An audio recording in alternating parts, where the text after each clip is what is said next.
నమస్తే, welcome to n times. నేను బాపయ్య.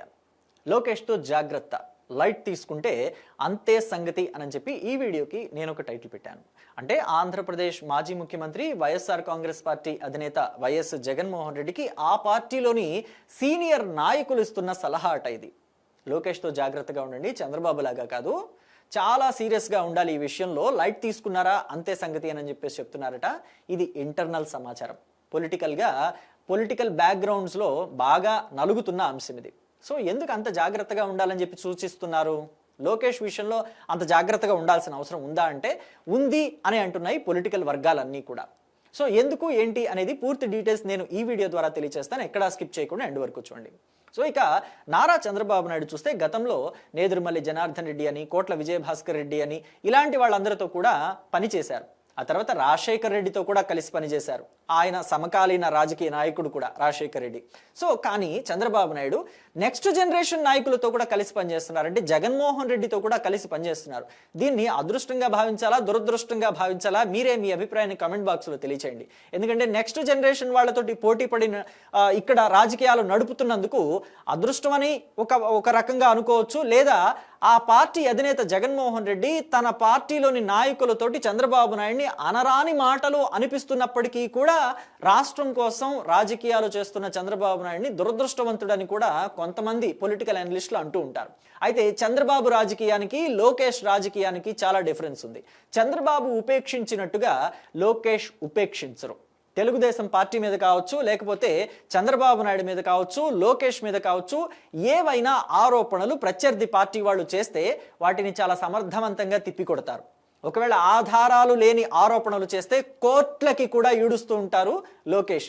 ఉదాహరణ చెప్పుకోవాలంటే చినబాబు చిరుతిళ్లకి లక్షలు ఖర్చయింది గత ప్రభుత్వంలో అని చెప్పేసి వైఎస్ఆర్ కాంగ్రెస్ పార్టీ వాళ్ళు, అంటే సాక్షి మీడియా 2019 టైంలో సాక్షిలో ఒక కథనాన్ని ప్రచురించినందుకు విశాఖపట్నం కోర్టులో కేసు వేశారు లోకేష్. ఇప్పటికీ సాక్షి మీడియా తిరుగుతూనే ఉంది వాయిదాలకి. సో ఇలా ఉంటుంది లోకేష్ తోటి. సో ఇక లోకేష్ పాలనా తీరు కూడా చాలా డిఫరెంట్గా ఉంటుంది. జగన్మోహన్ రెడ్డికి డిఫరెంట్గా ఉంటుంది, చంద్రబాబు నాయుడు కన్నా ఇంకా అడ్వాన్స్గా ఉంటుంది అని చెప్పుకోవచ్చు. గతంలో చంద్రబాబు నాయుడు కూడా సంక్షేమ పథకాలు విద్యార్థులకి అందించినప్పుడు వాటికి రాజకీయ నాయకుల పేర్లు పెట్టారు, ఎన్టీఆర్ పేరో లేకపోతే ఇంకా చంద్రబాబు పేరో పెట్టారు. కానీ ఇప్పుడు లోకేష్ హయాంలో విద్యాశాఖ మంత్రిగా లోకేష్ బాధ్యతలు తీసుకున్న తర్వాత ఇక్కడ మనం ఇంకొక విషయం కూడా చెప్పుకోవాలండి.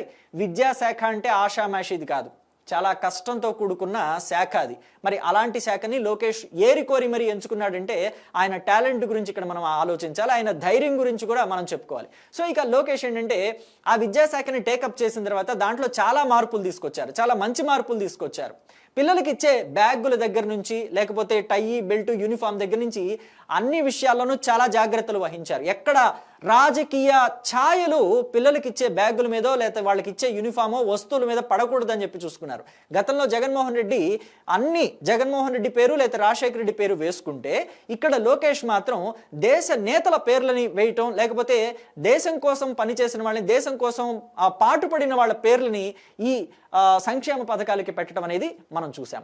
ఇక అలాగే విద్యార్థుల మీద రాజకీయ ఛాయలు పడకూడదని లోకేష్ చెప్తూ ఉంటారు. అందుకనే లోకేష్ ఎక్కడికైనా వెళ్ళినప్పుడు అది రాజకీయ సభలు కావచ్చు, లేకపోతే అభివృద్ధి కార్యక్రమాలు కావచ్చు, లేకపోతే ఏవైనా ప్రారంభోత్సవాలకు వెళ్ళినప్పుడు అక్కడ పిల్లలు ఎవరైనా తెలుగుదేశం పార్టీ జెండాలు పట్టుకొని కనిపిస్తే మీకు ఈ వయసులో రాజకీయాలు అవసరం ఏంట్రా, అసలు ఆ జెండా తీసి పెద్దవాళ్ళకి ఇవ్వండి, వాళ్ళ చేతిలో జెండా లాక్కుని ఆయనే పెద్దవాళ్ళకి ఇచ్చి ఆ పిల్లల్ని దగ్గరికి తీసుకొని సెల్ఫీలు ఇచ్చి పంపిస్తూ ఉంటారు.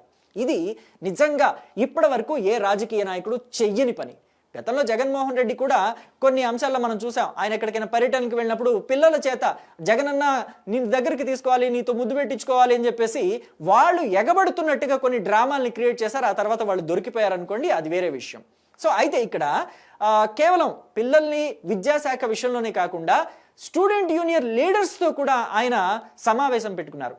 మీరు మీ ఉద్యమాలు మీరు చేయండి, మీకేమైనా లోటు జరిగితే ప్రభుత్వాన్ని ప్రశ్నించండి, కానీ మీ ఉద్యమ ఛాయలు కానీ మీ రాజకీయాలు కానీ స్టూడెంట్స్ మీద పడకుండా చూడండి. స్టూడెంట్స్ రాజకీయాల్లోకి రావాలి, కానీ చదువుకునే టైంలో చాలా జాగ్రత్తగా చదువుకోవాలి, అది అయిన తర్వాతే రాజకీయాలు అని చెప్పేసి లోకేష్ చాలా వివరంగా వాళ్ళకి చెప్పి పంపించారట. ఇది నిజంగా మాట్లాడుకోవాల్సిన అంశం. దీని మీద కూడా మీ అభిప్రాయాన్ని కమెంట్ బాక్స్లో చెప్పండి. ఎప్పుడైనా గతంలో మీరు ఇలాంటి రాజకీయాలు చూసారా అని చెప్పి. అలాగే మరొక అంశాన్ని కూడా మనం మాట్లాడుకోవాలి. డిఎస్సి నోటిఫికేషన్లు ఇవ్వటం కావచ్చు, జాబ్ క్యాలెండర్స్ కావచ్చు, పరిశ్రమలను తీసుకురావడంలో కావచ్చు, ఇప్పటి వరకు 2024 నుంచి ఈ రోజు వరకు, ఇప్పుడు నేను వీడియో చేస్తున్నప్పుడు వరకు కూడా కొన్ని లక్షల కోట్ల పెట్టుబడుల్ని రాష్ట్రానికి తీసుకొచ్చిన ఘనత లోకేష్కి దక్కుతుంది. సో మరి ఇలాంటి టైంలో లోకేష్ లాంటి లీడర్తో జాగ్రత్తగా ఉండకపోతే వైసీపీ పరిస్థితి ఏంటి? జగన్మోహన్ రెడ్డి పరిస్థితి ఏంటి? ఏమైనా ఆరోపణలు చేయడానికి కూడా అసలు ఆస్కారం ఉంటుందా? మొన్నటికి మొన్న డిఎస్సి విషయంలో, డిఎస్సి నియామకాల విషయంలో, టీచర్ పోస్టుల నియామకాల విషయంలో వైసీపీ లోకేష్ మీద, అలాగే తెలుగుదేశం పార్టీ మీద, కూటమి మీద ఎన్ని ఆరోపణలు చేసింది, ఆ ఆరోపణలతో ఎంత అబాసుపాలైంది మనమంతా కూడా చూసాం. సో మరి ముందు వెనక చూసుకోకుండా లోకేష్తో ఇలాంటి ట్రిక్స్ ప్లే చేస్తే చాలా చాలా డేంజర్ అని చెప్పేసి వైసీపీలోని సీనియర్ నేతలంతా కూడా జగన్మోహన్ రెడ్డితో చెప్తున్నారట. జగన్మోహన్ రెడ్డి గారు లోకేష్తో జాగ్రత్తగా ఉండండి, లైట్ తీసుకున్నారా అంతే సంగతి అని చెప్పి. మరి దీని గురించిన మీ అభిప్రాయాన్ని కూడా కమెంట్ బాక్స్లో తెలియచేయండి.